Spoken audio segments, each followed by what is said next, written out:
Guys, with All Things Collectibles, about to open a sealed box of '08 SP Legendary Cuts. Let's see what we get out. Supposed to get 4 hits in a box, hoping for a mystery cut. Notice the label's still sealed, apparently.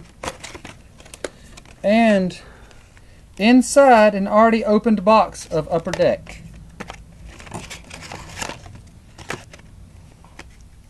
Bases.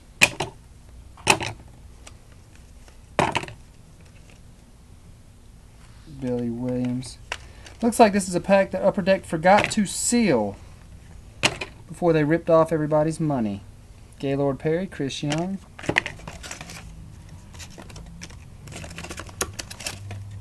There's your one little numbered card, Bobby Dorr. Numbered Jared Weaver.